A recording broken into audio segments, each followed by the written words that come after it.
Oh, that's because there's only, I actually sent you guys an email about this, but I listed the slide numbers in there to take a look at, so. Okay. All right. Can everybody see the slides online? Yep, we can see the slides. Okay, great. Yep. I can I see see it. Bart. Oh, wait. All right. And I only have 12 slides, so we're going to focus mostly on hands-on rather than flagware, hence the 12 slides instead of the typical dual window slide deck, which has 95 slides. So this was custom made for you guys. We're going to focus on 3 key applications within Monics. One of them is the Monics dual window. That's basically like your spectrum analyzer viewer. And we're going to concentrate mostly on that. We'll talk a little bit about the Monics Manager application. That's the proactive nature of Monics. So Joe, that's kind of what you brought up, right? Like, hey, I want this thing to notify me when something's off. So we'll spend a little bit of time on that and very little time on the Archive Trace Viewer. It's the equivalent of a DVR for Monics. So as you run your proactive plans in the background, Monics can store all that data. In fact, SVU is using stored trace measurement and trace data that Monics generated in order to create the historical traces. Very similar here, but the SVU is much more complex. So if you want to go back and see what happened 29 days ago at 1 in the morning, great. Pull up the Archive Trace Viewer. You can pull in that time frame and see what's going on, see what happened at that time.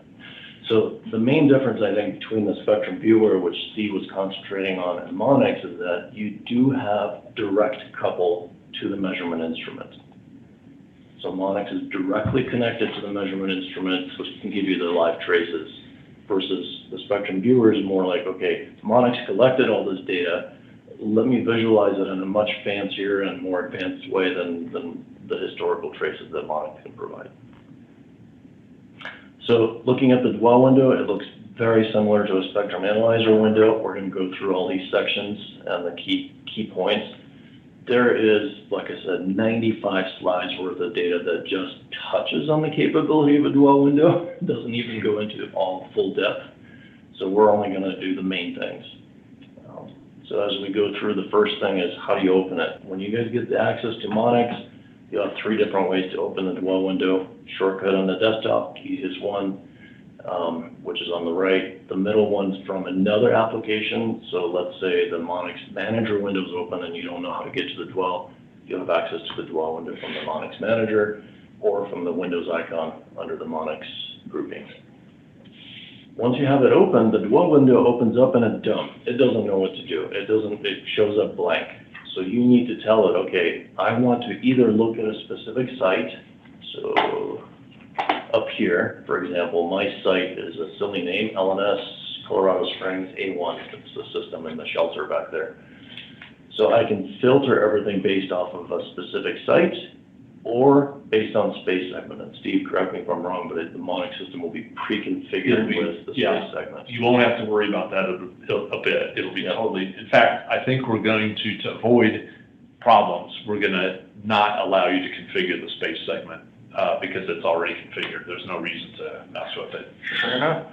So when you open the dual window, you'll see the things that you need to click. Yeah. So it'll be port 1, port 2, or whatever, SES1S or whatever it is. You click on that, click Analyze, and it'll go into the control portion, which is essentially the next window here, where now you see Spectrum. So you selected what you want to look at, and Monics. In the background, it's a little simpler for you guys, but a Monics system can be extremely complex. So it can be one site looking at one input, one site looking at dozens of inputs, or many sites with many inputs at each site. So for you guys, it'll be a little simpler. But basically, once you point it, you'll get the spectrum. And then most folks that are doing manual measurements will concentrate on this area on the left. You guys are used to that. It's center frequency, bandwidth, resolution, video bandwidth, those kind of things. Easy, right in front here. We're going to go through this ribbon bar at the top during the hands-on, so we'll go through all of that. But when you first start the window, it's in basic measurement mode. It gives you all this typical spectrum analyzer stuff. So during the hands-on, we'll go through some of these other icons as well. So outside of the spectrum, which is here, and again, it's live, it's directly coupled to a measurement instrument, right? You also have all the measurements that Monics is collecting. Now this bar slides way over to the right. There's like 20, 30 different key performance characteristics that Monics is spitting back at you. So we'll go through all of this in a minute. And the key thing I want to make a point here is the difference between frequency domain on the left and time domain on the right. Frequency domain is what most folks that use the spectrum analyzer in the past are used to. You see the spectrum, you can see the center frequency, bandwidth, that's about it, power, right? Those are the key things that a spec N gives you. When Monics is connected to our Kratos DSP, you get all the time domain functionality as well. That's what lets you demodulate the carrier, so then you get quality characteristics, right? So outside of power, center frequency, bandwidth, you get as-no, have-no, C over I, BER, so on and so forth, that 99% of spec Ns cannot do. So you all are pulling in like raw IQ, Raw like IQ. you're not pulling in parametric data. It's not, it's raw IQ. Oh, Yeah. So the other thing that enables you to do is once we can demodulate the good guy, right, the yellow guy here in this instance, we see whatever potentially bad guy is underneath without having to shut off the good guy. Now, to a human eye, when you look at these two, this is actually a capture of the same carrier at the same moment. So if you look here, it looks good, right? You would never know that you're being impacted until you look at the quality characteristics of that carrier using the time domain feature. That's when you can see, I mean, look at the constellation, it's messed up. So if you're doing an ACM carrier, for example, well, maybe it will dumb down from 16 to 8, or maybe down to 4, or even BPSK, right? But you wouldn't know that looking at it from a frequency domain only perspective. We'll go through all of this in the hands-on, but this is a key thing that makes Monics what Monics really is, this capability. And Joe, to your point, you can actually set Monics to trigger an alarm based on conditions like this, which are invisible to the human eye. Right. So, and we'll show a part of that demo. We'll be showing that. The next one is the Monics Manager application. So again, it'll be on your desktop, or you can pull it out from the Windows Start menu. So the key thing here is the proactive nature of this, so hence you see all the alarms. So we're going to go through all of those a little less in depth in the dwell window, but we'll talk through how to create a monitoring plan, how to run it, how to make sure that the right elements are in there. So when you're creating a monitoring plan, you have a whole bunch of choices. We're going to go through some of these, and you have a choice on what you want the monitoring system to look at within that plan. So in this case, I'm looking at a transponder to carriers. And then you can start and stop the plan or plans. As you can see here, I have 3 plans. You can have 1,000 if you want. You can start, stop each one individually, manually, or you can set it on the schedule. So I'll show you guys how to do that as well. And then the last thing, again, we're only going to spend a few seconds on this because really the Spectrum viewer is just a much more advanced version of this. There is a DVR-like functionality in using the archive trace viewer. So if you want to go back, look what happened 30 days ago, you can set based on, similar to the Spectrum viewer, you have some filtering options here, which site or which monitoring plan, which satellite and time start, stop here. And then you can view the places, traces, and then you have the DVR functionality, play, rewind, forward, fast forward, and then you can select a specific one to see the constellation and the spectrum of what Monics captured at that time. Actually, the Spectrum viewer is much more powerful for this function. Right, so you don't have a waterfall. You do. Yeah. You do have a 24-hour waterfall graph, but not a 7-day, 10-day, nothing like that. We have a 24-hour period waterfall with it that's built into Monics. But it's pretty awesome. And then these are the things that I want to talk to during the hands-on, so you see there's quite a bit more here. So I'm going to try to go through all of these if time permits, and obviously stop me if you guys have questions, because I'm not sure what you want me to focus on. So I'm going to hit the main things from my historical background is running a teleport, so this is kind of the stuff that I would look at. I think the key is the dwell stuff on the left. as we talked, and alarms and potentially monitoring plan. But I think it's in that order. Would you guys concur? Concur. It is. So the dwell window is all your manual measurements, but again, live, directly coupled to the instrument. So I want to run through all of this as to kind of like turn it on, set it up. This is primary on the left. Yes. This is nice to have, Yeah. right? Like, and it might work, but if this, like, you're always gonna fall back to dwell, right? Perfect. Okay. So let me, Well, while Bart's pulling that up too, I'll just reference, this is the tool that you will get to, from the laptops that we've modified here for you. So, we had to install some security stack software on those and so forth. And obviously you can still get to all other things on that laptop too. But this is what you will dial into and connect to our network, through. so there's a variety of ways to access Monics. I think are you guys setting up through the GUI server or? GUI server, and we'll send out all the instructions too. Perfect. Yep. So you guys will go into it exactly how I'm getting into my system that's in the shelter there, and basically it's remote desktop. So I remote desktop, once I'm in there, you see I have my dwell window icon here, and you guys will see something very similar. So you see a dwell window, you might see the archive trace viewer, the configuration manager, probably not, because you don't want anybody messing with the guts, and manager shortcut here. All of that's accessible also through the start menu.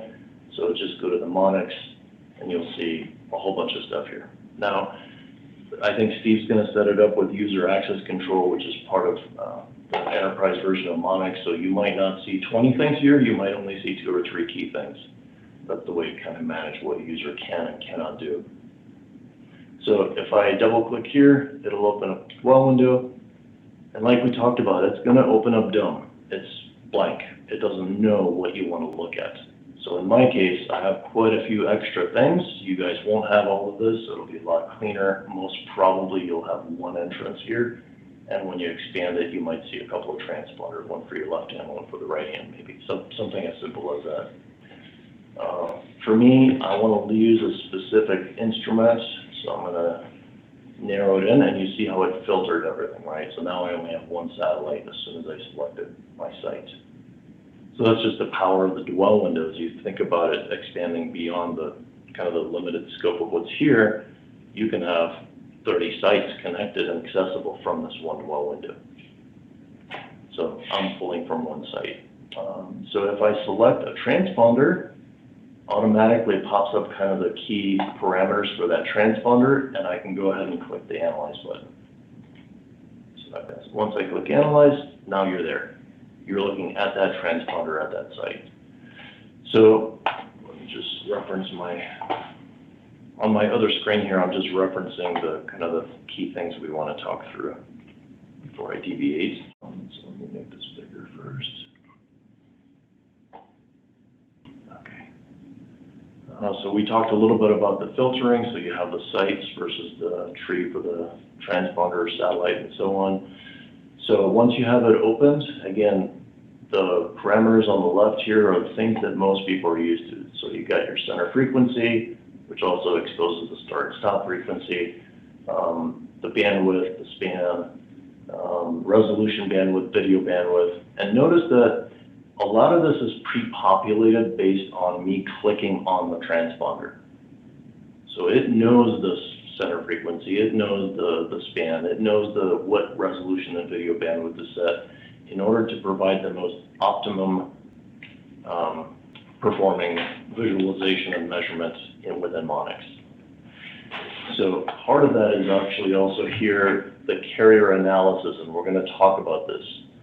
It's seeing this as a digital transponder. If I go back to the selection, and instead of a transponder, I pick a specific carrier. When I analyze that carrier, notice that now the carrier analysis is wideband digital DVB-S2X. Now, when I first set the system up, Monics was blind. It didn't know what these carriers were. I added these carriers, and you can do that pretty simply. So if you want, for example, Joe, you were talking about the monitoring plan, the alarms, right? Mm-hmm. You need to add these elements, in this case, a transponder and a carrier, into the Monics database before you can say, okay, do some alarms on the normal elements, right? So that's pretty easy. You look at a carrier, you can right click, save as a new carrier. Once you save it, you can nominalize it. So in this case, I took a measurement, I can right click on the measurement, update nominals, and it'll update an entire slew of things that it's measuring. Now you guys won't need to probably do this unless you're trying to set up monitoring plans, right? So that carrier type is what's tied to the trigger points that you can set in Monics. And I'll show you guys that towards the end, right? For now, let's just haul through the dwell window, make sure we capture everything. Key point here, the apply button versus continuous sweep. If you click apply, it's just gonna take the next, I'll use air quotes here, sweep, right? Because Monics doesn't work on the same concept as a spectrum analyzer where you're sweeping from left to right. It's taking an instantaneous capture of a span of bandwidth. In this case, for this digitizer, it's 85 megahertz. Are we doing the edge for these folks? It'll be spectrum at wideband. Okay, so in your case, it'll be 300 megahertz of instantaneous bandwidth. So you could capture up to that much in a single sweep, right? Yeah, you get the whole transponder in all the cases we're worried about in this one for sure. Perfect. That would catch the whole transponders too. Okay, so when you click apply, it's just doing it one time, and you can see on not only the spectrum trace refreshing, but you also see a time-tagged slew of measurements that Monics got from that capture. Now we can keep going to the right a little bit, not too much more, because we're in the frequency domain. So you got the basic stuff, the power, the center frequency, the bandwidth, and so on. If you click continuous sweep, it's just going to keep going. Now, why that's critical is that if you have multiple people logging into one system, and that one system only has one DSP, which is not necessarily the case. You could have a system with multiple DSPs, but if you have a system, multiple users logging in simultaneously, doing a variety of things, they're all tasking that single DSP. That means as more users go in, there's round robin access. So if the 4 of us in this room log in at the same time, and we click that continuous sweep button, each one of us is going to get 1/4 the total speed of that DSP. Right, yeah. That's why this is significant, and that's why it's here. So typically, just use the apply button if you want to be friendly to your friends. So we're actually going to put a time to let a maximum number of sweeps per second that somebody can get so that we can avoid accidentally taking over the resource entirely and nobody else can get in there. So that's the plan through where is that? I can show you where that's being controlled. It makes a lot of sense, because people are gonna forget it. Yeah, Like, yeah. That's a lot, right? The continuous sweep just looks prettier. Okay, so What's your refresh rate like with one user? Do you know? it depends. It depends. So how wide, how many things are in there? Yeah, How wide? what is this? I don't So know. if we optimize this on a spectrum wideband, it's gonna be faster, but on the Yeah. DG5, which is what I have here, it's gonna be approximately 7 to 10 times per second Oh, okay, for one. okay, divided by, the human eye is not that fast. 30 frames per second. 40 frames a second. Okay, so let's see, okay, so we talked about the spectrum here, and then the measurements on the bottom here. Let's see, next one, mouse movement to show the center frequency. Okay, notice, pay attention to the center frequency on the upper right and the power. As I move my mouse, you see the little red dot tracing along the trace, and that center frequency and power up there follows. So as you move your mouse across the screen, you'll see some indications of that particular power and that particular frequency. Variety of options within the spectrum. So if you right-click inside the spectrum, you can do things like expand the span. So for example, if we want to do quadruple span, you can do that. We'll take it wider. Markers, so if you want to place the marker on the main trace, or like Steve was showing on the spectrum viewer, on the subtrace.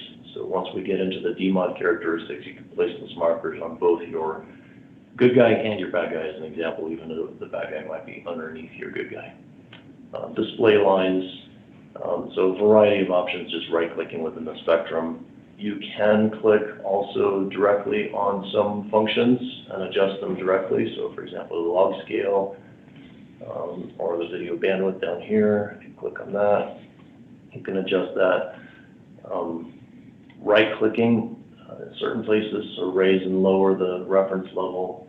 If you're down here, raise and lower reference level. So right-clicking, clicking within certain places exposes additional functionality. Most of that functionality is here. The reason I bring that up is because if you want to, for example, pull this window out, you can, and float that window. So you can, for example, focus your attention rather than measurements and settings directly on this, and then you have that same functionality, right? Well, I want to change the attenuation, the scale, the frequency, bandwidth, blah, blah, blah. You don't have to bring back the control panel. And you can float this window, or you can dock this window back to its original position, the dock, right? If you ever get lost and screw things up, or maybe accidentally minimize something on the upper left here, click this button, it sets it back to default. Okay, so if you ever accidentally lose your control panel, you don't know how to change the frequency, it's pretty easy to get things back to normal. Well, okay, so the next thing is, within this ribbon bar here, there's some functionality, like for example, the waterfall plot that might be handy. So that one is much better if you do continuous sweep, because you want it to draw the power over the time. So it's basically taking a sweep and drawing a power map on the bottom here. And you have some adjustments to the colors down here. So very similar to the spectrum viewer. That's my favorite, for example. It's just easy for on my blue blocker eyes to see this scale, right? So if we stop that, let's go back to what we were looking at, which is this transponder.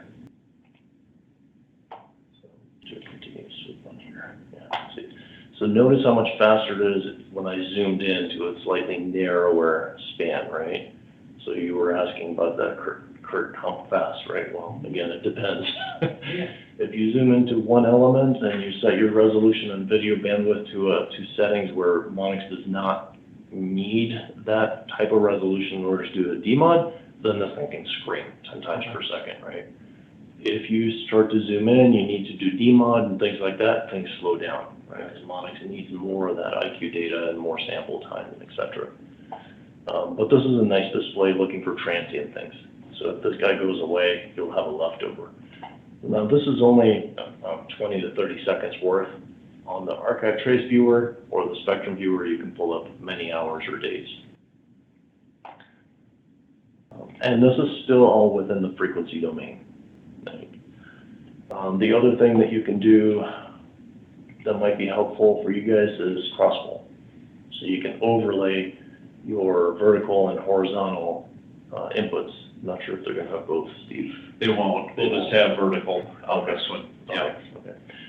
Helpful for situations where you have stuff going on underneath your good guy and you're not sure if it's coming from crossfall or actually somebody coming in your good guy. So we'll skip that a little bit. Let's see, next one is the time domain. So now anything within this area here, you're actually looking at the raw IQ data now. So let's zoom in and I'll go back to the selection window here, or if I want to, I could just draw a line of what I want to zoom into, right? So I left-clicked, held, and drew a square, and then I can right-click in the square and set the span. So that zoomed into that, right? Now, the thing that you'll notice here is it didn't change its carrier analysis type. We're still looking at digital transponder, and that's significant because Monics will set the video and resolution bandwidth to optimum condition in order to do a DMOD when you have the correct carrier analysis type. So right now under digital transponder, well, it'll probably do it, but not repeatedly, not successfully. So really what you want to do when you want to do time domain on a specific carrier is actually pull up that carrier. And again, remember, it changed it from digital transponder to a specific carrier analysis type. And that just sets the video resolution bandwidth so the operator doesn't have to manually mess with it. Otherwise, you'd have to kind of play around with these until it gets to a spot where Monics is happy to demon. Now you can click the mod analysis button. And see how much longer that took? It takes longer, right? So now if you do a continuous sweep, it's going to take longer because Monics needs to do a lot more processing. So it's going to take a sample, it's going to process that sample. I mean, it's raw IQ data, right? So it's a lot going on there. But you can see a couple of things. One is underneath the carrier, without shutting off the carrier, the constellation. And now if we look at the the amount of sheer data coming in, right? I mean, you have the modulation type, APSK, symbol rate, bandwidth was from frequency, ERP, C over N, EBNO, ESNO, data rates, BER, C over I. I mean, it's just a tremendous amount of data. So now again, if you had an ACM carrier and something came up underneath, you'd notice that this switched, right? That means you have less throughput, which is hypercritical for some comms, for example, right? So in fact, let's play around with that a little bit. So I got a couple of modems here. This exposes my age because of the RS-232 connection into these things. Steve, your age too.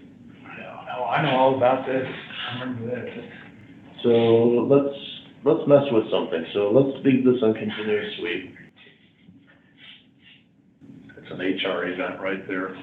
Gonna call. And That does sound familiar. so we're going to enable the guy. Oh, whoops. Yeah, there it is. Okay. Training just hired Josh Beecham. Dude's awesome. Just confirmed it with the right guy. Remember NRZ, non-return zero? Yeah, of course. Of course. So now we can see a couple of things going on here. We see the subcarrier, right? This is a bad guy. I just turned him on. We did not have to disable the good guy. And notice a couple of things, right? I turned this guy on. See how fuzzy the constellation got? So it means we're definitely got some data loss, maybe retransmits or whatever if you're thinking on the IP layer. The other thing to notice is you wouldn't have been able to see this on the yellow guy. Right. There's no way. So if I shut off, for example, if I go back to basic measurements, it looks just as good as it did before. There's no way.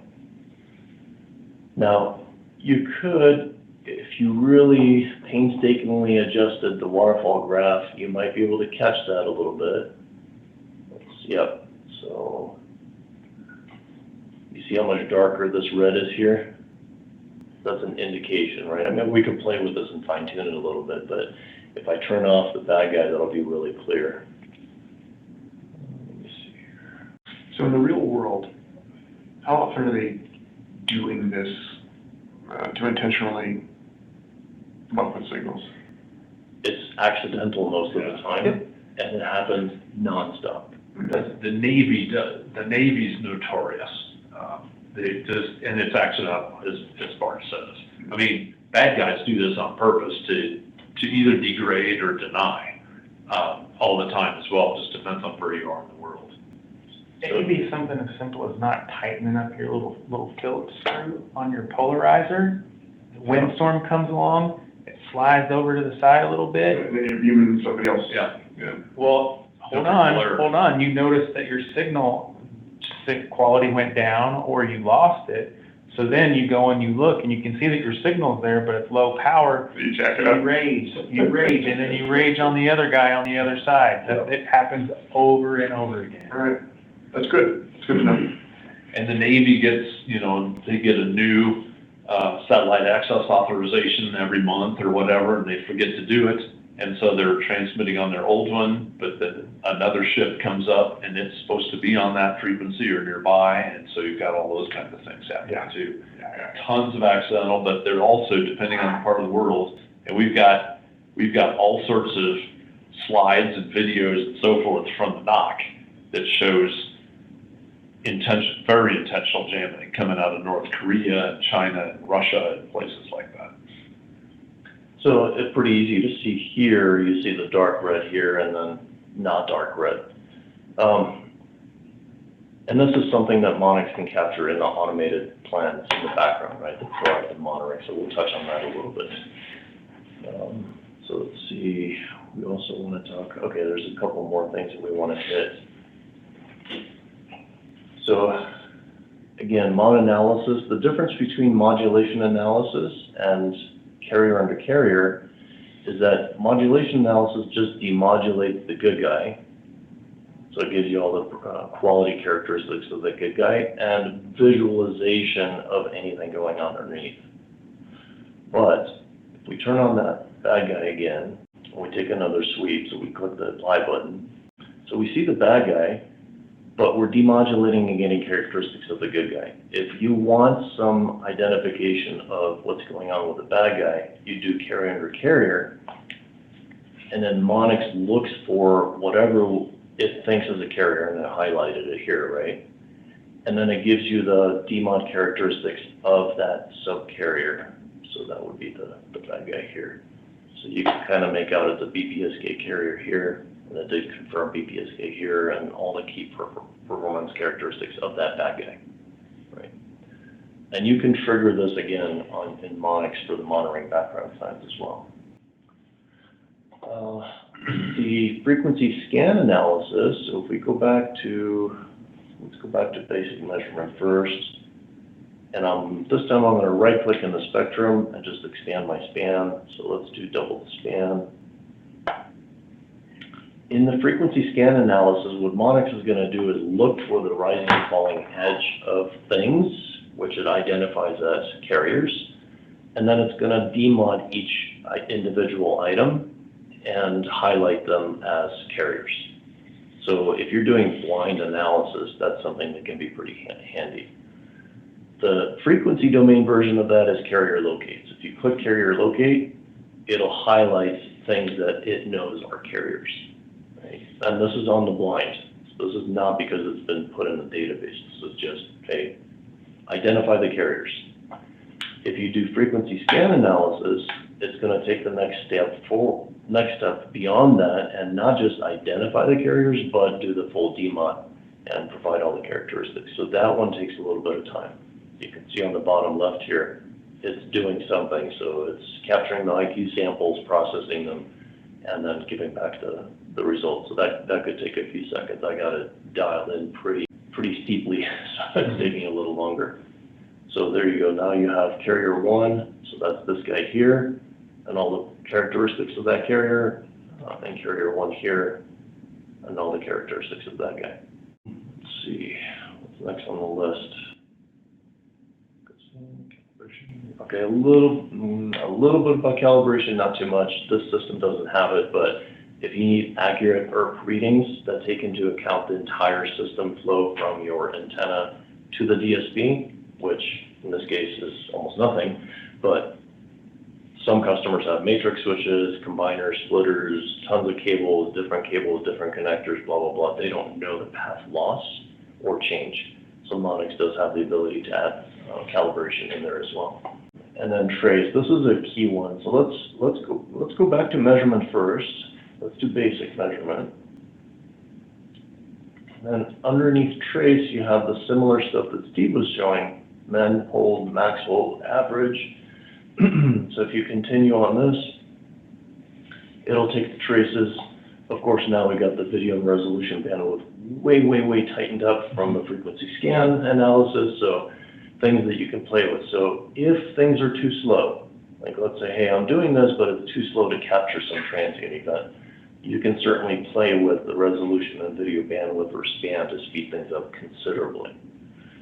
So to give you an example, if I go back to the selection, that's the easiest way to do this. Go back to selection, and pull your transponder up, it resets all those characteristics. Right? So now it's going to be pretty fast. Right. Now if you go back and mess with the resolution video bandwidth again, the easiest way to go back is click selection, pull up your item again, and it'll be at the optimum levels that Monics needs. Now, the other thing, and Steve showed this also, when you're looking at, for example, carriers, we looked at that one wide guy, right? And let's do the mod analysis again. You see the bad guy, right? Now, let's say I want to do continuous sweep, and I go back to the traces where you have your min-max sets. You can select the secondary trace as well. So now we're doing a min-max hold on the subcarrier itself, or at least the noise floor underneath the good guy, right? So this is handy as well, so if the bad guy goes away, or changes frequency, or hops around, or whatever, you'll capture it with the min-max hold. Now, of course, you're also going to capture it in the archive trace viewer, because we're capturing all that data as well. But here you can see, well, the guy's gone, but he was there. Right? So if you shifted frequency or something like that, you would be able to capture it. The other thing that's interesting is, now I don't know is there going to be a database of carriers for these guys? Probably not. Probably not. We could, but, well, I might. It'll be the SES1 transponder. I might do that, actually. That would be kind of handy, I think. I think so. Yeah, okay, so the answer is yes. At least a couple. So let's say we have this transponder that we're pulling up. If I want to know, hey, these two elements belong here, I can go to trace and sawtooth, and it pops up on the bottom here, this purple trace. Now, the purple trace is what's stored in the Monics database. Okay, this carrier belongs, and this carrier belongs. Right. So if you see other stuff, and you bring up a sawtooth, it'll say, well, the other stuff doesn't belong. Isn't that what you earlier called setting a nominal? Part of it, it's the equivalent of setting a transponder nominal where it's telling it, well, these two elements belong here, right? But when I right-clicked in the display previously, when we had just one carrier in there, and I said, there's a way to add this carrier or save it as a new carrier, right? Right. So you'd have to do that to both these carriers in this case. And then you set the nominal to not just the transponder, which is this whole view, but then to each carrier itself. So let's go through that really quick. It's pretty painless. So let me disable this sawtooth so it's easier to see. So this is my transponder view. So if I take a few sweeps and I just right-click in here and update nominals, it's going to update the transponder power as a nominal, okay? Now within a monitoring plan, the thing that you run in the background, the other thing that Monics is looking for is empty space to make sure that it's empty. So not only is it looking at the overall transponder power, that's what the nominal we just set, but you can also set something called transponder surveillance. So when it sees anything outside of these two carriers pop up, even if the overall power is still within range, it'll trip an alarm saying rogue carrier. Right. So let's continue down this path really quick. So these are my two elements in that particular transponder. So if I log into this one, click apply a couple of times, and what I'll do is I'll go ahead and click the mod analysis button, and also click a couple of times just to make sure I get a fresh set of measurements. Now if I right click on the measurements and I update nominals, you'll see a lot more stuff being updated, right? Because it's the quality characteristics of this specific carrier. So yes, I want to update that, I will do it for now, and then same thing with the last element, which is the second carrier. Analyze, apply a couple of times, mod analysis, because I want mods to trigger on time domain things, not just frequency domain. So I'll go ahead and do that. And I'll update the nominals again. And again, it's a tremendous amount of additional information because now you want to be able to trigger not just on the overall transponder power, but based on carrier quality characteristics. So if you want to trigger on any of these things, well, you need to tell Monix, well, that's the norm.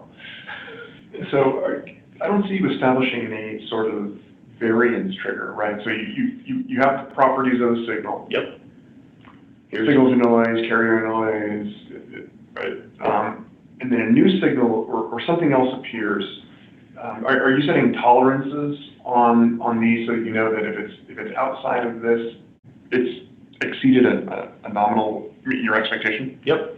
So remember how we were talking about the carrier type? Yeah. We had the digital transponder and the wide digital DVB-S2X.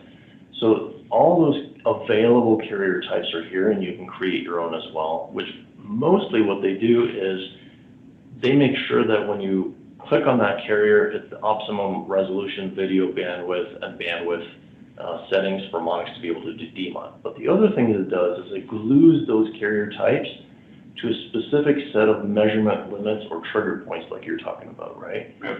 Now in this case, look, we have like 20 different carrier types, but only one measurement limit table. You can have a whole bunch of measurement limit tables, but most customers find that one is fine. Sure. When I go back into that measurement limit table, now you see the min-max for every single measurable characteristics of a carrier. Got it. So you can adjust based on percentage or specific dB value changes or whatever. So you can make those super tight, but then you might have alarm storms. Or you might say, well, I got this funky weird carrier, right? So let me create a custom carrier type for this weird guy. So he's a little bit outside, right? And set it as measurement limits 5, for example. That way, when you run a monitoring plan and you got 1,000 carriers and this one weird guy, Monix doesn't generate alarm storms, right? Because you fine-tune Monix to say, okay, look, ignore this weird guy. He's a little odd, right? He might change power a lot more than all the other guys, right? So yeah, there's a lot of flexibility within Monix. So when you run a monitoring plan, it's gonna look at those measurement limits that we just looked at. Hey Bart, just a quick time check. We've got this scheduled till 2:30. Okay, It's just perfect. after 2 right now. So It's exactly right. So I'm gonna do really quick. No, I'm sorry, I didn't mean No, to it's great. chop anything. Please don't, slides that have to show. Although fans they want to, but I'm not going to. Thank you. I do want to talk about the rehearsals tomorrow, just briefly though. I need maybe 10 more minutes. Yep, it's perfect. All right. So the proactive nature of Monix, right? What it does that the human eye typically wouldn't be able to do. The way you do that is through monitoring plans. So let me kind of just really quick show you. You can have a ton of monitoring plans, or you can have one that includes everything, right? And remember, this isn't just from one path. This could be from many paths, from many sites, all tied into one monitoring plan, right? It doesn't matter. In this case, the one that we were looking at for the transponder is this channel sim wideband one. So if I click on that, you see I have my 2 carriers and my transponder in here, right? It's the thing that we were showing on the dwell window, but basically what Monix is going to do is look at these 2 carriers and this transponder in the background and notify you when you're outside of those measurement limit force trigger table, right? If the power is outside of that, if the bandwidth outside of that, if the ESNO or EVNO triggers badly, whatever. The other thing to note here is I enabled automatic mod analysis. That means that it's automatically going to, if there's a carrier, it's going to automatically demodulate that carrier and include those trigger points that are time domain based, like ESNO, right? The other thing you can do is, what we talked about is transponder surveillance. Hey, I got 2 carriers on the 36 megahertz transponder, and half of that transponder is supposed to be empty. Is it? So you want to look at the quality of the things that are important to you, the 2 carriers, but also your transponder. You want to make sure that the space that's supposed to be empty remains empty. So that's what that little tick box there is. And then something that's for both Monix and the Spectrum Viewer is this plan interval. So when we're running the monitoring plan and it's checking these two carriers in the transponder, do you want to store every single trace measurement? Maybe you don't. But if you do, you have a lot more resolution in the spectrum viewer, because then when you pull it up, Right. every single trace and measurement is stored in there. In this case, I'm saying, okay, store every 15th trace and every 15th measurement. So it's going to sweep 15 times, and on the 15th time, it's going to store that data. Sure. But if there's an alarm condition, it's going to store every single trace and measurement regardless of what this setting is. Because during an alarm condition, we want the operator to be able to go back and have the highest resolution possible to examine what happened. So if I go back to site status, you can see I have 3 plans here. They're all off. I can manually start this plan, execute on site, and it'll start. Now you won't see a window pop up, you won't see a dwell window, because the whole goal of this is so that an operator doesn't have to sit and stare. They're gonna wait for alarms. That's when they're gonna open the dwell window to investigate what's going on. And that's the benefit of mnemonics for most applications is you don't have to sit and stare. You're gonna look and stare once Monics says there's an issue. So right now I'm running that plan at a rate of 5 times every 10 seconds. That means it's looking at the transponder, it's looking at carrier number 1, demodulating it and measuring across all those, 20 or so key performance characteristics. Then it's gonna go to carrier number 2, do the same thing, and then go back to transponder. And it's gonna round robin through those 3 things. If a user opens up a dwell window while this is running, the user, it's not gonna fight because contention control is built in, so you're never gonna have an issue. But the user is gonna go in and go, why is this so slow? Well, it's slow because the dwell window is gonna get a sweep, and then the monitoring plan is gonna look at one of its 3 elements. Then the user get a sweep, and then the monitoring plan is gonna look at the second element. Then the user gets a sweep, then the monitoring plan gets the third element. So that it round robins through every single tasking. Within this monitoring plan, we have 3 taskings, the transponder and 2 carriers. So 3 separate things it needs to do. So the user is a 4th customer, really. Right. Now the other thing you could do is you could schedule this and say, hey, I want it running every day from 1 in the morning until 1:30, right? Or on Wednesdays, or whatever. So there's a lot of flexibility that's built in. So right now the key thing is it's running and there's no alarms. So let's do our bad guy again. Of course, it's a demo, so it probably won't work. Let's see. Oh, it'll work. Of course, it always works. So I enabled the bad guy. So now when Monics runs through that plan, okay, and hits that element that's under alarm, it'll trigger an alarm, right? Right. Now look at the summary alarm. That doesn't really say much, but if we expand that summary alarm, it's telling you the things that triggered the alarm. Center frequency is skewed and there's an interfering carrier.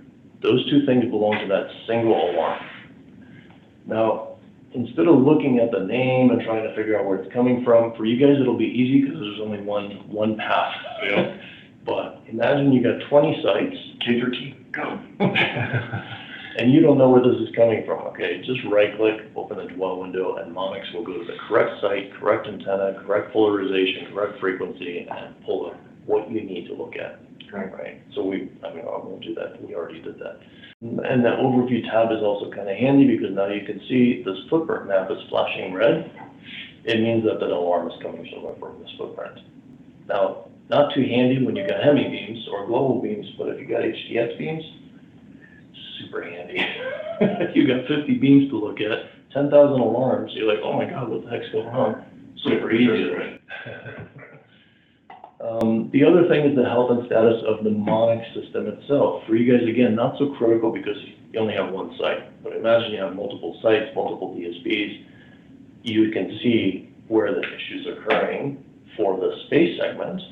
But if you look at the sites, they're green, they're healthy. It means Monics system is working. Right. Let me see here. So we did carrier type, measurement limits, or Like solar winds for SATCOM.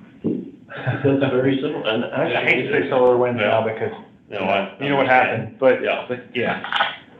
So alarm action. So the other thing you can do outside of just looking at the alarms here is to have Monics do something. SNMP trap, send an email, start another monitoring plan, blah, blah, blah. So you can set those things so that instead of just seeing stuff, maybe operator wants to get a text message when there's an alarm, and that's when they go to Monics, for example, right? All right, so we talked about the monitoring plans, execute, schedule. And the other thing again is the level of detail for the alarms. So instead of just getting 20 summary alarms, you know what's going on. There's an interfering, you automatically know, I need to use the time domain function because it's something underneath my good guy. If it's a rogue carrier or a missing carrier, it'll tell you missing carrier or rogue carrier. So it helps the operator right away identify, hey, what within all my trigger points is actually going on here. Okay, so it's doing your first level forensics. Okay, and then the archive trace viewer, let's take a quick look at that. Can find it. There it is. Oh, we looked at the slides, but basically, like I told you, if you click play here, it'll basically just play through everything it captured. So this application works very similar to the Spectrum viewer in that it's pulling data from the stored tables in Monics. It's always a little behind, right? Even the Spectrum viewer, when you do the live, it has to wait for Monics to capture the data and store it, and then it pulls the data from the database in Monics. Versus the dwell window, which is directly coupled to the measurement instrument. Right? So this is also pulling historical data. There's no post-processing. If you didn't capture the DMOD, if you did only the frequency domain in your monitoring plan, yeah, it'll run much faster, but you don't have this detail. Sure. So I cannot zoom into this and say, oh, it demodulates this guy, unless I did it inside the monitoring plan. Right? So no post-processing. In fact, these traces are trace points that have been recovered from a hexadecimal number that's stored in the Monics database, and then just redrawn here, which is similar to what Spectrum viewers do. Okay, and I think that kind of covers all the key things. I mean, we have a full-blown 1 week worth of training we can do, but I think this is enough to kind of like, hey, let me turn it on and point the dwell window and make sure that I can at least work some of the basic functionality of Monics.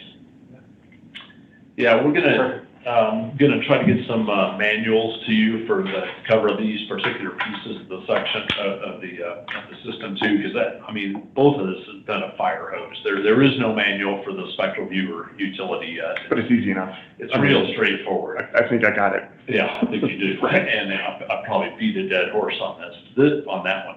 This system is much more complex, and there's a lot more capability to it and so forth, and there's extensive manuals. So, Captain and Lieutenant, I'm sure you've got every detail here, and you can just go ahead and execute this without even blinking an eye. But we'll get you some backup material as well, and we'll be available, obviously, during the exercise next week. If there's questions, we can address a lot of those. So. Very good. So the last thing I had was to review the rehearsal schedule for tomorrow. Do you want me to talk about times or no right now? Yeah, Okay. I'm good with that. So the times that I'm tracking, and I think if I recall correctly, there was a little bit of consternation about a Brazil lunch or something potentially occurring on top of one of them. So we can adjust some things. So right Don't worry now, about the Brazilians. They are on vacation now. There's a national holiday that runs Thursday through Sunday. oh, okay. So Okay. we won't see the Brazilians again until.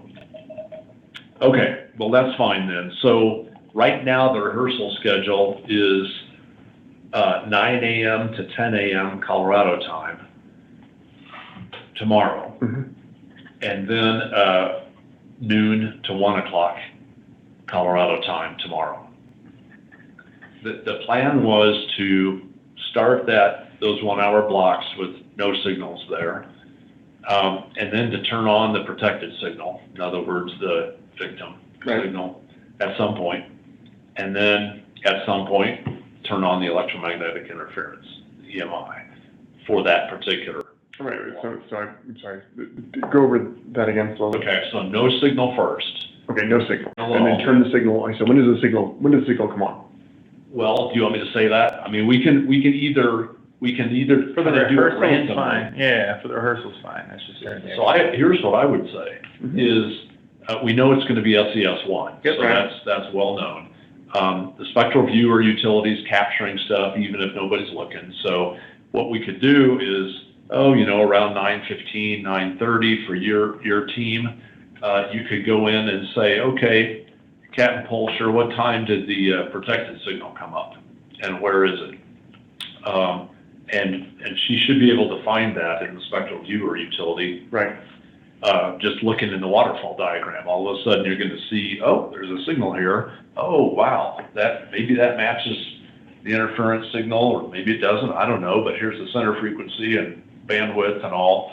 So I see one glaring problem. Yes. So I have an action item to pick up the laptops from you tomorrow, but then we're also starting rehearsals at 9 a.m. Yeah. So I need to get those from you early, if possible, and then get them distributed to the JCO and 380th. Well, so this is the gating factor right here. Okay. I've got, these are the only two I have right now. So Understood. even if you had the laptops, but I will also say that the spectral viewer utility, you can use any computer to get to that. You don't have. We can do this on SVU. Fair enough. Yeah. Okay. Right. Yeah, and I would say let's focus on SVU for the rehearsals tomorrow. Gotcha. If we can get Okay. these done, man, I'll call you, or we'll get an ambulance to send them over or something. Okay. If we can get this all Yeah. taken care of. And I just emailed these forms to the captain and lieutenant that are on the call. I was just So- about to specify what this was. Yeah. Those are the those should be in your email, friends. So anyway, and feel free to tweak this, but, you guys come in and say, something happened over here on this transponder. Right. And it was at 9:14. Does that line up with the EMI start time? Well, we can check that. Right. Is the center frequency about right? Yep. Bandwidth, okay. Whoa, something happened at 9:25. All of a sudden, I see this other thing too. And you can see all of it to be up above the signal. Okay, so I think that makes sense. So currently, the protected signal isn't just transmitting now, right? No. You're gonna bring the protected signal up, Yeah. and then we're Yep. gonna go do EMI on it. So right now, if you were to go look at the spectral viewer utility and you looked at that frequency Yeah. that we'll be at, there's nothing there. Got it. But tomorrow morning, something's gonna come up, and it'll probably stay up most of the day. Yeah.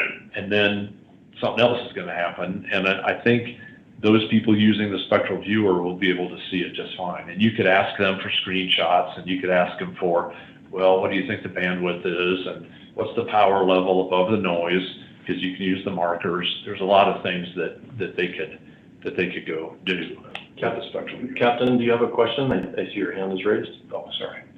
It could be an accident. Sometimes people click that button and. Okay. And then the afternoon one, I was gonna do it, so the morning one is overt interference. I mean, just my mom could see it. The afternoon one, we were gonna do covert, but that won't make any sense if we don't have these. Right, you don't Max. have you won't see Yeah. it. The only thing that would be possible is that it might be visible in the waterfall, that all of a sudden the color If you density. play around like it was showing, then Yeah. you should be able to capture it. We don't have quite as much control though over the color scheme in the SVU that we've got in Monics. Yeah. But I'll play with something there and see if I can't come up with a scenario. Do we have traces in SVU? Can we set not a max hold, but like on a spectrum analyzer, it's view, like you just take a snapshot of the current signal Yeah. environment, Yeah. and then when another signal comes up, even if it's match mod on top of it, Like a you reference. can see it. Yeah, like Yeah. a reference baseline. I don't think so. Okay. But you're right about the matched mod thing, because I mean, anytime you put more power under a signal, You're it's gonna- gonna create It's more. gonna bump a push it little up bit. It's logarithmic, so it's Right. not like it's a huge bump, but it's a bump. So it might change in the waterfall, it might change, we might be able to set it to change from from yellow to orange. Or Okay. something, all of a sudden, it's like, more power there than I was used to, but the bandwidth is the same. Okay. And the trace looks the same, so it's not overt, it's, maybe there's something underneath. Got it. We'll come up with something. Okay. That would work there. So later in the week, as you go from overt to covert, the people who are using SVU have a much harder time distinguishing, an interference event. Yeah, That's not a bad thing. Yeah, right, No, that's reality. In fact, that's one of the key points in demonstrating that one tool doesn't fit all. One size doesn't fit all from the Correct. tools. Yeah. So if you wanna decompose a low-level overt or covert, like what Bart was just showing there, there's no way that's gonna show up. Well, it does show up a little bit on a waterfall, but it's hard. You gotta, be trained to look for But they need to very subtle understand, stuff. they need to understand interference in the art, because everybody's like, I wanna know how long it takes to geolocate a signal. Well, is it a CW, or does it have bandwidth? Because that, Well, and it that all depends on the time of day No, as well. exactly, right? And How the satellites but move. no, there's always gonna be a bean counter that's like, I want a metric for how long, and I wanna know my operators are good, right? And it's like, ooh, it doesn't work that way. No. It depends. But we wanna highlight that, Yeah. right? We wanna Oh, yeah. highlight that, hey, And we Like that can, dialogue. I know we've got a kind of a plan for what signals are gonna happen when and various things during the actual exercise. That's in the slides, and we'll delete those out, and I'll show you those real quick before you go. We can always change that during the exercise. We don't have to stay that way. So if you want to do more training on, forget the overt, anybody can do that. I'm sorry, I keep doing that. Yeah, forget the overt, everybody can do it. Let's go for the covert only. We can do that too. Okay. So that can all get adjusted, Right. during the plan. I think Captain has a question on the chat there about Okay. the Kratos credentials before completing the access request form, which, We can give them SVU credentials now. Oh, actually, you don't, Captain. I'm just curious why you asked that question. Yep, I went to the form that said requirements before following this guide. You must have provisioned Kratos username, password, and token credentials. So I went to the first link there and tried entering my email address, and it just keeps looping me back to that same email address screen. I can share my screen if it helps. Yeah, please, I'm sorry. I think I'm tracking you, but. So I'm getting the screen here. oh, she's sharing it. Oh. Yeah, this is the credential we're gonna give you. You're not gonna be able to get here, I don't think. Okay. Yeah, sorry. That's what we're gonna give you, so maybe I should read these again. Oh, I see. Are you down in the bottom section there, Maya? Which section here? Oh, shoot, I think I sent you the wrong thing. Doggone it. I sent you the wrong thing. So you don't have what it takes to fill this out. My gosh darn it. Okay, cool. I was trying to listen to Bart, so I sent you both the wrong thing. I was trying to listen to Bart and send this at the same time, so that's not. He just threw you under the bus. No, I mean, not at all. I threw myself under the bus because I can't walk and chew gum at the same time. I can't either. Well, I'm already talking. I was wondering if you are requesting myself or Lieutenant Breas there tomorrow for the rehearsal schedule. That would be, We don't need you, but you're welcome to be there. Either way. Okay. Is that a Teams meeting that they'll be conducted in? yes, they would be Teams meeting. We haven't sent the Teams meetings on those to anybody except you two. Yeah, I was gonna say, I've got them. So you could forward them to whomever you would like to have access. But we will need for you to send the SVU access credentials to whomever needs to have those. And it would be best, if you don't mind, to not send the whole spreadsheet, but just send No, I the understand. right thing. And you said we're not waiting on these for SVU. Monics only as well, because that's where we had to load the security stack. I mean, you can go home and fire up the SVU on your Mac if you want, Yeah. as long as you, Credentials to the people with the Mac Mini, and they can fire it up. they can at least and log in get with to the SVU. Perfect. Right. I think that'll be fine. Yeah. And I'll give you, maybe I should give you the Mac Minis back now. I'm probably not gonna go to the JCO today. Okay. I have to go tomorrow. Do you live near here at all? I don't, but I don't mind the drive. I mean, yeah. Okay, well, we'll figure out how to get those, Yeah. get those to you somehow. Okay, let's see, let me send these correct forms so that they can get started on those. And then, if you wouldn't mind, let's look at the slides real fast and tell me which ones to delete. It'll take me just a few moments. But tomorrow I'm taking the laptops over to Catalyst, which I can drop off the Mac Minis then too. Okay. I mean, I can take the Mac Minis now. I'm just probably gonna leave them in the truck. Might not be a bad idea. Real quick, I do have a question. So, do we have the specific dates and rough times on when the EMI will be on the air for SES1 and E33 Foxtrot? Yes, I will send them to you this afternoon. Okay, So cool. What I derived that from was your chart here. Yep. And that's what's in these slides, but let me get this thing done, because I'm having. We do need to change, I'm sorry, we need to change 2 of them. It's a due out for me to do, and I've been meaning to coordinate with you. Okay. We're gonna take 2 of the shots back earlier so the Brazilians can see it, but, Okay. but that's, yeah, That's no problem. it's on my list. Yeah, we noticed that some of the shots were happening during the Brazilian lunch, so it wouldn't be there. I unfortunately am backing this up to another meeting, but I will keep an eye out for the details regarding the fires, the recording of this training, the slides from this training, an invite to the rehearsal schedule, and I'll do my best to make that tomorrow, and then an updated link for requesting credentials. Is there anything I'm missing from this meeting? I don't think so, ma'am. Those were essentially what I was tracking too. Thank you for your time. Kurt was. Okay, right, perfect. like- No, thank you. I really appreciate this training. It's been incredibly helpful. Have a great day, everyone. Bye. Yeah, Thank you. thanks, guys. Okay, so I just sent the correct file to them. And that file is this right here. Okay. So if you wouldn't mind, could we look at these slides real quickly, and then Yep. I can send you those? Oh, we should, I'm gonna stop the recording. It's okay, I'm gonna clean it up.